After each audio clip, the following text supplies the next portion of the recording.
సియోను నివాసుల గురించి దేవుడు రాస్తున్నాడు, చెప్తున్నాడు. రెండవదిగా ఇజ్రాయేలు ప్రజల గురించి కూడా దేవుడు చెప్తున్నాడు. మూడవదిగా యెరూషలేములో నివసిస్తున్నటువంటి ప్రజల గురించి కూడా దేవుడు చెప్తున్నాడు. సియోన్లో జీవిస్తున్నటువంటి ప్రజలకి ప్రభు చేసే కార్యం ఏమిటో ప్రభు చెప్తున్నాడు. ఇజ్రాయేల్ ప్రజలకు ప్రభు చేసే మేలు ఏమిటో ప్రభు చెప్తున్నాడు. యెరూషలేము అంటే మనమే, మనకి ప్రభు ఏం చేస్తాడో కూడా చెప్తున్నాడు. ఈ రాత్రి మన దైనందిన జీవితంలో ధ్వని అంటే శబ్దము. ఏంటండి చెప్పాలి? ధ్వని అంటే ఏమిటి? కడబొర స్వరము, కడబొర శబ్దము, కడబొర ధ్వని.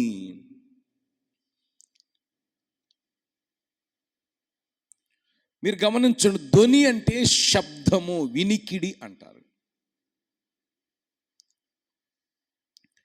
ఇప్పుడు మైక్ ద్వారా శబ్దం మనకి వినిపిస్తుంది.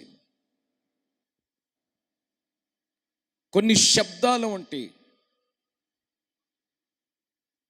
ఆ శబ్దం దుఃఖంగా మనకి వినిపిస్తూ ఉంటుంది, ఆ శబ్దములో బాధ వినిపిస్తూ ఉంటుంది, ఆ శబ్దములో మనకి కన్నీరు, ఇబ్బంది, క్రియారూపముల మాటల ద్వారా మనకి వినిపిస్తూ ఉంటుంది. ఏడుపులు అని అంటారు వాటిని, ఒక మాట చెప్పాలంటే. ఎందుకని ప్రభు చెప్తున్నాడు, ఉత్సాహ ధ్వని మీరు చెయ్యండి. ఆమేన్. రెండోది జయధ్వని మీరు చెయ్యండి. మూడోది పూర్ణ హృదయముతో సంతోషించి గంతులు ఎయ్యండి. దేవునికి స్తోత్ర. ఇప్పుడు మనం ఎందుకు ఉత్సాహధ్వని చేయలేకపోతున్నాం? ఉత్సాహం అంటే ఏంటి? ఆనందము, ఆమేన్, సంతృప్తి. మనం ఎందుకు ఆనందముగా జీవించలేకపోతున్నాం? మన మనస్సులో, మన అంతరంగంలో, మన హృదయంలో ఎందుకు ఉత్సాహధ్వని బయటికి రావటం లేదు? ఎందుకు మనం జయధ్వని చేయలేకపోతున్నాం? ఆ రోజు యేసుక్రీస్తు, వినండి, గాడిద పిల్ల మీద వెక్కినప్పుడు, వినండి, గాడిద మీద యేసుక్రీస్తు వెక్కాడు కాబట్టి జయధ్వని చేశారు వాళ్ళంతా. ఏ ధ్వని చేశారండి? జయధ్వని. ఆమేన్. ఇప్పుడు మన దైవానంద జీవితంలో ఎందుకు జయధ్వని? జయం అంటే ఏమిటి?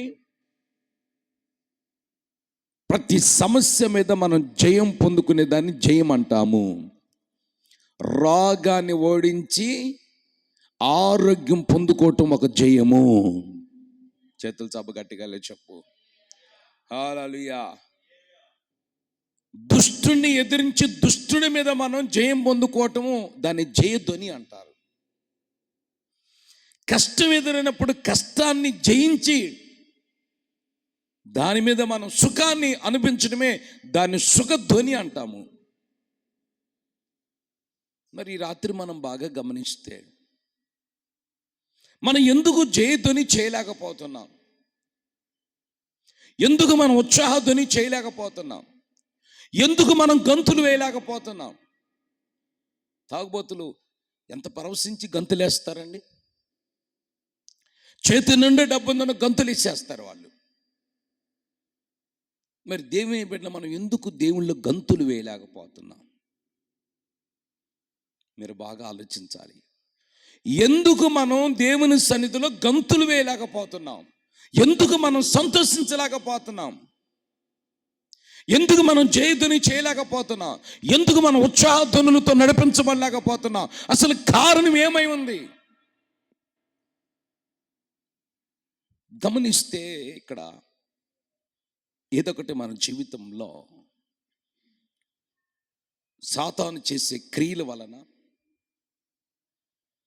సాతాను మన మీదకి తెప్పించేటువంటి అపజయాల వలన మనం కృంగి కృషించిపోతాం.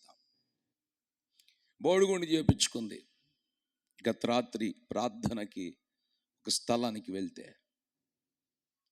రౌండ్ టోపీ పెట్టుకుంది. బంధువులు పిలిపించుకున్నారు, బాగోలేదని, ఆమెకి క్యాన్సర్ ఉందని. ప్రార్థన ప్రారంభించాం.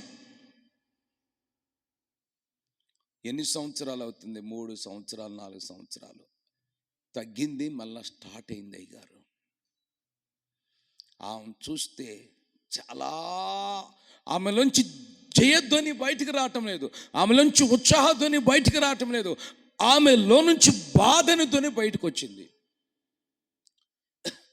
దేవుడు మాట్లాడిన తర్వాత ఆమెలో పాతుకొని పోయిన 3 శక్తులు, దురాత్మలు ఆమెను పిండి పిప్పి చేస్తుంది. కాబట్టి ఆమెలో ఆ జయధ్వని, ఉత్సాహధ్వని, ఆమెలో గంతులు వేసే ఆర్భాటము ఆమె జీవితంలో కోల్పోయింది.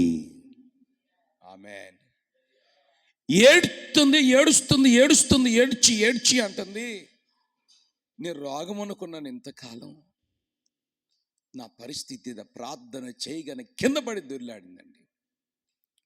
మొన్న కూడా ఆదివారం నైటు పాంచాలవరంలో ఒక యవనస్తుడు సన్నగా ఉంటాడు, అతను కూడా ప్రార్థన చేయగానే దుష్టశక్తులు బయటకు వచ్చి మాట్లాడియండి. ఇల్లంతా దుఃఖముతో మినిగిపోయింది. ఏంటమ్మా పరిస్థితి? ఇవన్నీ ఎవరు చేస్తున్నారు? ఇవన్నీ ఎవరు ప్రయోగిస్తున్నారు? ఈ ఆయుధాలు ఎవరి మీద ఎవరు ప్రయోగిస్తున్నారు? అది మనం అర్థం చేసుకోలేని స్థితిలో ఉండి దేవుడిచ్చిన సమయం అంతా కూడా మనం పోగొట్టుకొని కన్నీళ్ళకి, కష్టాలకి, నష్టాలకి, ఇబ్బందులకి, ఇక్కట్లుగా మనసు గురైపోతున్నాడు. రేపు సోమవారం రాత్రి గుంటూరులో ప్రార్థన ఆ సహోదరి కొరకు. చూడండి, ఈ రాత్రి ప్రభు మనతో మాట్లాడుతున్నాడు. ఎందుకు అంటే అక్కడ కింద వాక్యం చెప్తున్నాడు. ఏమని చెప్తున్నాడు దేవుడు?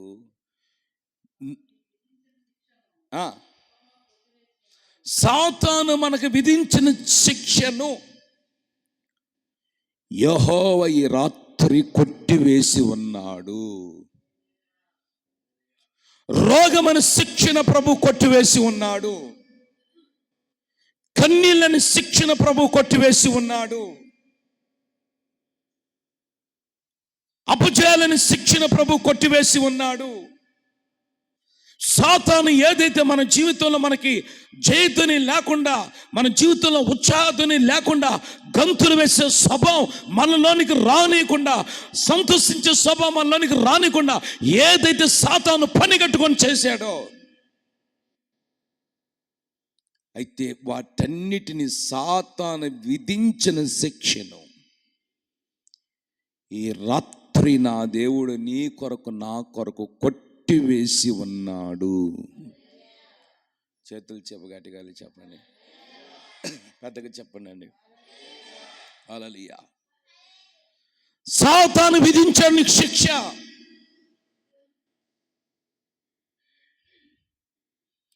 సాతాను విధించిన శిక్షను దేవుడి రాత్రి నీ కొరకు, నా కొరకు ఆయన శిక్షను కొట్టివేశానని చెప్తున్నాడు. నీ మీద పెట్టిన సైతాను శిక్ష నా దేవుడు కొట్టివేశాడు. ఆమేన్. హల్లెలూయా. దేవునికి స్తోత్రం. శిక్షకు మనమంతా గురైపోయాం. ఒక చిన్న మాట నేను చెప్తాను. ఆమె పాపం చేసింది. పాపం చేసినప్పుడు ఆమెను ఆ గ్రామస్తులందరూ పట్టుకొని ఇలాంటి ఒక ప్రార్థనా మందిరానికి ఆమెను తీసుకొని వచ్చారు. యేసుక్రీస్తు ఆ ప్రార్థనా మందిరం దేవుని వాక్యం బోధిస్తూ ఉన్నాడు. దేవుని వాక్యం బోధిస్తూ ఉన్నాడు. హల్లెలూయా. పెద్దగా చెప్దామండి. హల్లెలూయా. యేసుక్రీస్తు దేవుని వర్తమానం బోధిస్తున్నప్పుడు ఆ ఊరులందరూ ఆమెను పట్టుకొని యేసుక్రీస్తు ఎదుట నుంచోబెట్టి, ఈమె పాపం చేసింది కాబట్టి మోషే నియమించినటువంటి నియమము చొప్పున, మోషే నియమించినటువంటి ఆజ్ఞను చొప్పున తప్పు చేసిన వారిని రాళ్లతో రువ్వి కొట్టమని మోషే మా కొరకు రాసి ఉంచారు ఒక గ్రంథాన్ని. ఈమె తప్పు చేసింది కాబట్టి ఈమెకు మరణ శిక్ష మేము విధిస్తున్నామండి. వాళ్ళ చేతుల్లో ఉన్నట్టు రాళ్ళు తీసుకుని కొట్టడానికి సిద్ధముగా ఉన్నారు. ఆమేన్. అప్పుడు యేసుక్రీస్తుని అడుగుతున్నారు, దీనికి సమాధానం చెప్పు. ఈమె పాపం చేసింది, నువ్వు శిక్ష విధిస్తావా మరణమైన శిక్ష, లేకపోతే మా చేతుల్లో ఉన్న రాళ్లతో కొట్టి మేము మరణమైన శిక్షకు గురి చేస్తాము? చెప్పు. నువ్వు బోధకుడు అని చెప్తున్నావు కదా, నువ్వు రక్షకుడు అని చెప్తున్నావు కదా, నువ్వు చక్రవర్తి అని చెప్తున్నావు కదా, పాపులను క్షమించే దేవుడు అని చెప్తున్నావు కదా, అద్భుతాలు చేసిన దేవుడు కదా, ఏంటి చెప్పు అని యేసుక్రీస్తుని నిలదీసి ఆ సమాజ మందిరములో అడుగుతుంటే యేసుక్రీస్తు తల కిందకు దించుకొని ఒక్కసారి తల పైకెత్తాడు. ఆమేన్. యేసుక్రీస్తు తల పైకెత్తి వాళ్ళందరి వైపు తేరి చూశాడు. వినండి, చిన్నన మొదలుకొని పెద్దవారి వరకు, పెద్దల మొదలుకొని యవనస్తుల వరకు, యవనస్తులు మొదలుకొని వృద్ధాపులు ఉన్న వారందరి చేతులు ఏమన్నాయండి, ఇంతింత రాళ్ళు ఉన్నాయి. అర్థం చేసుకోండి, పురాతన కాలంలో కొట్టుకోవాలంటే రాళ్ళతో కొట్టుకునేవాళ్ళు, దూరం ఉండి రాళ్ళు ఇసిరేసుకునేవాళ్ళు.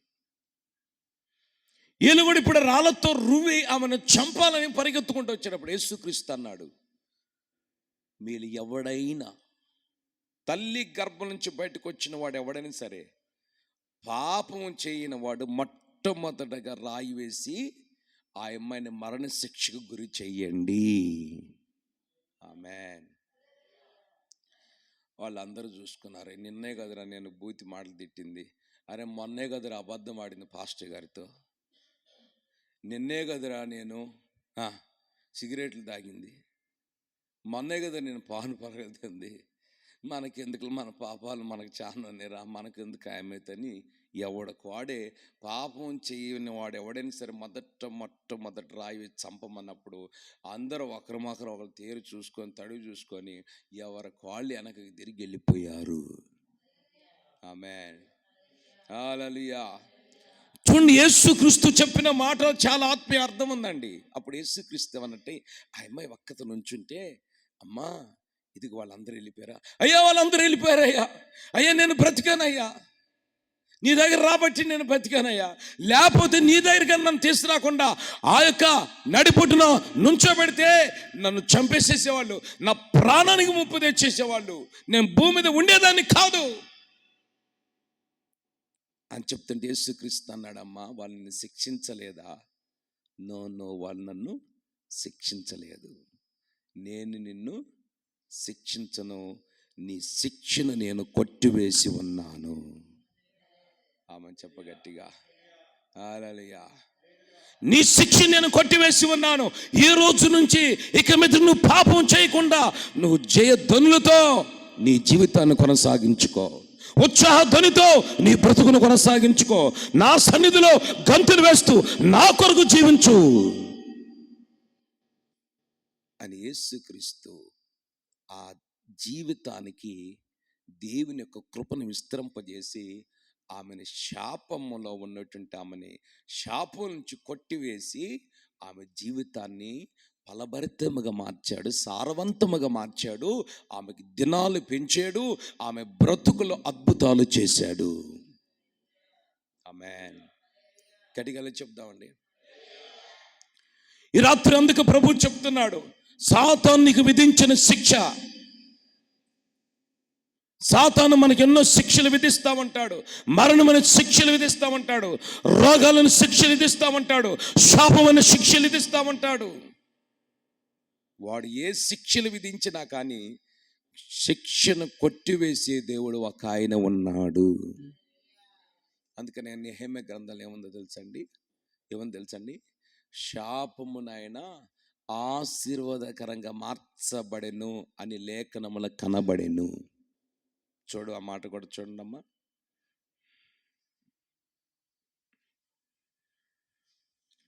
నెహెమీయా గ్రంథం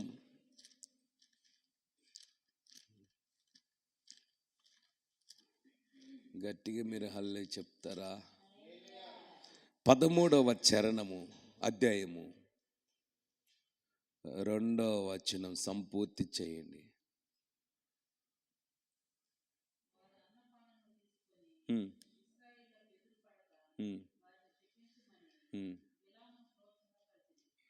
దేవుని బిడ్డను శపించమని సాతాను ఏం చేస్తున్నాడండి?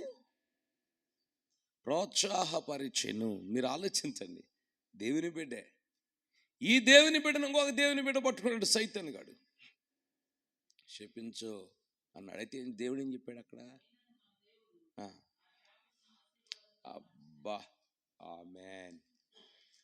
నీకున్న శాపమును యేసయ్య ఆశీర్వాదకరముగా మార్చెను. విశ్వసించిన వారు గట్టిగా చెప్పాలి, పెద్దగా చెప్పాలి, నోరు తెరిచి చెప్పాలి, చేతులు చాపి. నీకు ఉన్న శాపం తరతరం నుంచి వస్తున్న శాపం. ఒక రోజు కాదు, 2 రోజులు కాదు, 3 రోజులు కాదు, తరతరం నుంచి వస్తున్న శాపం. తరతరం నుంచి వస్తున్న శాపం నా దేవుడి రాత్రి ఆశీర్వాదకరంగా మారుస్తాడు. ఆమేన్. నిజంగా శాపమే కదండి. ఆ ఇంట్లో రోజుకొచ్చి 7,000 రూపాయలు పనికిలు తెచ్చుకుంటారు. మంచి మేస్త్రులు, రాడ్ బెండింగ్ మేస్త్రులు. 3 తండ్రి, పెద్ద కొడుకు, చిన్న కొడుకు, 3 వెళ్తే 7,000 రూపాయలు వస్తాయి. 7 పైసలు లేవు. శాపం. వాడు వెలికిల పేస్ట్ తీసుకున్నాడు. చాలా చిన్న వయస్సు, అది వాడంత వయస్సు. అదొక శాపం. 7 లక్షలు పెట్టారు 7 రోజులకి హాస్పిటల్లో. దీని అంతటి కారణం ఆ స్థలంలో సంచరిస్తున్న దురాత్మలు, దివాకరైన దురాత్మలు, కొన్ని పూర్వం ఉన్నటువంటి దురాత్మలు అన్ని ప్రార్థన చేస్తుంటే బయటకు వచ్చి వాళ్ళ నుంచి మాట్లాడుతుంది. ఒక శాపం. ఇక ఆ స్థలంలో వాళ్ళు ఏం కలిసి వస్తారండి? చిన్న బిడ్డ 2 నెలల బిడ్డ చనిపోయాడు. ఆడు చనిపోయిన తర్వాత ఇదిగో మళ్ళా ఈ యవనస్తును పట్టుకుంది. 7 లక్షలు ఖర్చు పెట్టారు. అక్క ఆ ఇల్లు కోలుకుంటుందా? ఆ స్థలంలో ఉన్న వాళ్ళకి ఎదుగుదల వస్తుందా? అదొక శాపం.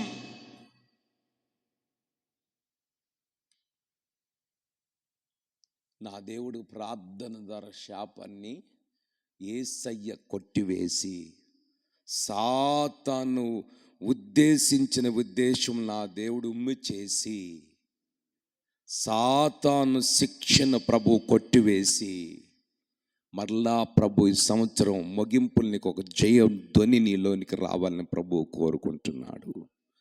జయధ్వనులతో నీ జీవితం నడిపించుకోవాలి. ఉత్సాహ ధ్వనులతో నీ జీవితాన్ని నడిపించుకోవాలి. గంతులేసే అనుభవాలతో నీ జీవితం నడిపించుకోవాలి. అందుకే ప్రభు చెప్తున్నాడు, సాతాను విధించిన ప్రతి శిక్షను ఈ రాత్రి నేను కొట్టివేశాను. ఏ శిక్ష అయితే సాతానికి విధించాడో, ఏ బలహీనత అయితే సాతానికి పెట్టాడో, ఏ సమస్యలైతే సాతానికి పెట్టాడో, ఏ యొక్క కన్నీరుకి నిన్ను గురి చేశాడో, ఆ శిక్షలన్నిటినీ ఈ రాత్రి నా దేవుని యొక్క ఆజ్ఞాపిస్తుండగానే ఆ శిక్షలన్నీ కొట్టివేయబడతాయి. ఆమేన్. గట్టిగా చెప్పాలి, దేవునికి స్తోత్రం. నీలో మన సాతాను విధించిన ప్రతి శిక్షను ఈ రాత్రి నా దేవుడు చొరవ చేసుకొని ఆయన చేతులు చాపి ఆ శిక్షలన్నిటిని కొట్టివేస్తాడు. దేవుడు కొట్టివేస్తే ఎవడు దాన్ని సరి చేయగలుగుతాడండి? చేయగలుగుతాడా?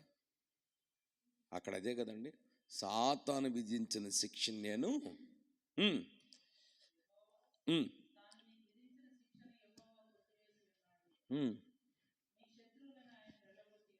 గట్టిగా చెప్పు.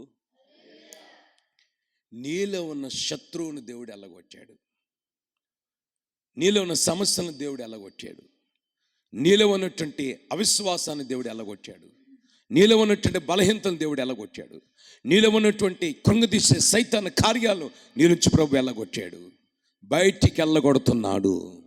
ఆమె చెప్ప గట్టిగా, దేవునికి నీలో ఉన్న విచారము ఈ రాత్రి దేవుడు బయటికి ఎల్లగొట్టబోతున్నాడు. నీలో ఉన్నటువంటి బెంగ ఈ రాత్రి దేవుడు బయటికి వెళ్ళగొట్టబోతున్నాడు. నీలో ఉన్న కలవరం యేసు నామమున పరిశుద్ధాత్మ దేవుడు బయటికి వెళ్ళగొట్టబోతున్నాడు. ఆమేన్.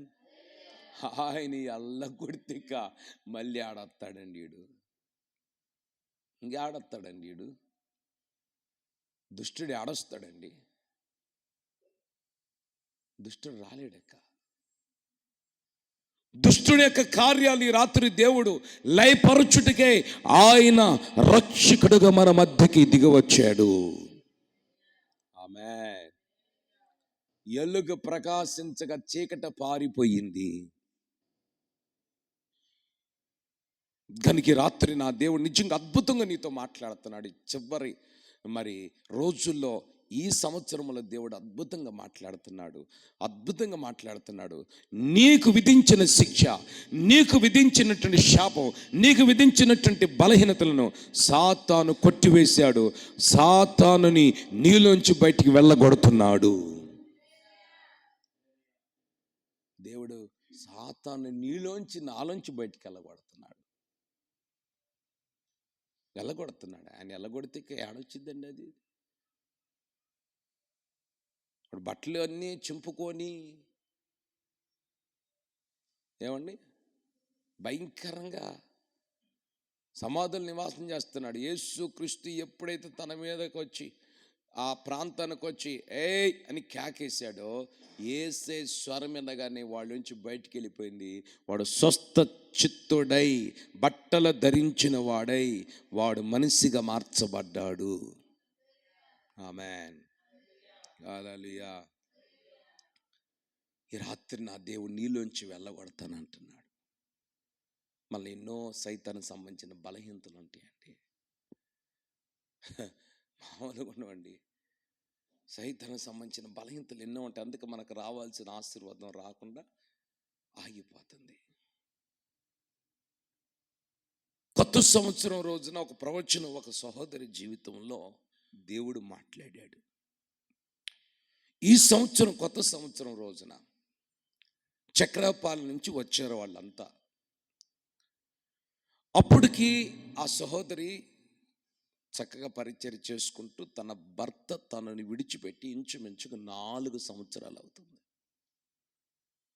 సరేలే నా బ్రతికిదేలు అనుకుంది. పాప మందిరంలోకి వస్తుంది, చక్కగా లైవ్ పెడుతుంది, పరిచర్య చేస్తుంది, ఏదో చిన్న డ్యూటీ చేసుకుంటుంది. దేవునికి స్తోత్రం. ఆదివారం సెలవు తీసుకుంటుంది. ఆమె బట్టలు కుట్టే టీచింగ్, రోజుకి 50 రూపాయల కూలి వస్తుంది. బట్టలు కుడితే గౌన్లు, పిల్లల చిన్న చిన్న జాకెట్లు, లేడీస్ సంబంధించినవి. భర్త వదిలేసేసాడు. ఈ సంవత్సరం వచ్చింది, కొత్త సంవత్సరం. నాకు తెలీదు, నేను కృతజ్ఞ కోడికల్లో ఆ సహోదరులు సాక్ష్యం చెప్తుంది. దేవుడు నాతో మాట్లాడాడు, పాస్టర్ గారు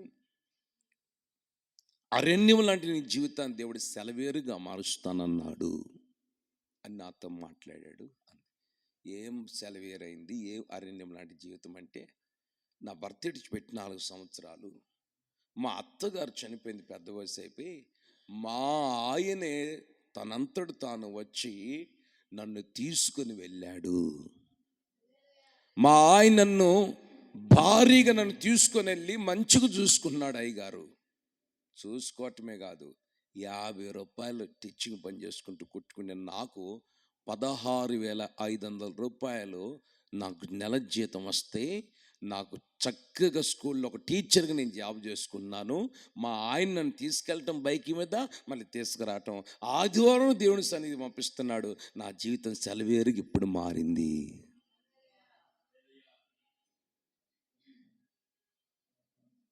చూశారండి, ప్రవచనం నెరవేర్చబడింది. సాతాను విధించిన శిక్షను యేసయ్య కొట్టివేశాడు. సాతాను విధించినటువంటి తన భర్తలో ఉన్నటువంటి దురాత్మను పారదోలాడు, దయ్యాలను పారదోలాడు. ఇప్పుడు అరణ్యమున్న తన జీవితాన్ని యేసయ్య సెలవేర్లంటే ప్రవహించే నీళ్లు. అర్థమవుతుందండి? ఈ రాత్రి నీ జీవితాన్ని కూడా నా దేవుడు సెలవేర్లుగా మారుస్తాడు. యెహోవా మన మధ్యలో సంచరిస్తున్నాడు. శక్తి కలిగిన దేవుడు మన మధ్యలో ఉన్నాడు. ఆయన సాతాను విధించిన శిక్షను పరిశుద్ధాత్మ దేవుడిగా దిగివచ్చి కొట్టివేసి ఆయన నీలో నుంచి ఆయన కార్యాలు ఆరంభిస్తున్నాడు. నీలోని బలహీనతలు ఎల్లగొట్టుచున్నాడు. ఆమె చెప్పు, చేతులు చాప గట్టిగా. ప్రతి బలహీనతల ప్రభు ఈ రాత్రి నీళ్ళని చల్లగొడుతున్నాడు.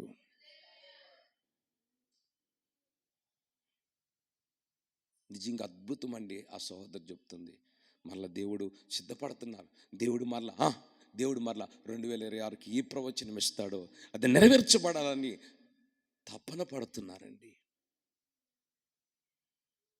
మరి ఈ రాత్రి మన జీవితంలో కూడా ఏ సమస్య ఉన్నా వాటన్నిటిలోంచి పరిశుద్ధ ఆత్మదేవుడు నిన్ను నన్ను బయటికి లాగి ఆయన కృపతో నింపుతాడు. నీ మీదున్న శిక్ష కొట్టివేయబడింది. నీ మీదున్న కాడి విరిచివేయబడింది. నీ కట్టిన కట్లు తెంచబడ్డాయి. నిన్ను బంధించిన బంధకాలు ఓడిపోయినాయి. యేసు నామములో రథ చక్రాలు ఓడగొట్టినట్లుగా, ఎర్ర సముద్రాన్ని పాయలుగా చేసినట్లుగా ఆత్మదేవుడు సంచరిస్తున్నాడు. గనుక మన మీద ఉన్న శిక్ష అంతా కొట్టివేయబడింది. ఇప్పుడు మన ఆ శిక్ష కొట్టివేశాడు కాబట్టి, సైతాను మన నుంచి పారదోలాడు కాబట్టి, బయటికి ఎలాగొట్టాడు కాబట్టి, ఇక నుంచి నువ్వు ఉత్సాహధ్వని చేస్తావు. ఇక నుంచి నువ్వు జయధ్వని చేస్తావు. ఇక నుంచి నువ్వు గంతులు వేస్తావు. ఈ 3 అనుభవాలతో ప్రభు నిన్ను నన్ను నడిపించును గాక. చేతుల పైకెత్తి చిన్న ప్రార్థన చేసుకుందాం. ప్రభు మనందరితో మాట్లాడిన దేవునికి స్తోత్రించుదాం.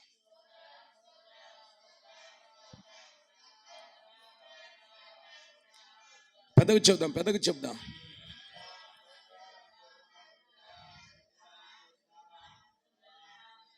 తండ్రిని దేవునికి, కుమారుని సేక పరిశుద్ధాత్మ దేవునికి స్తోత్రం చెల్లించుదాం.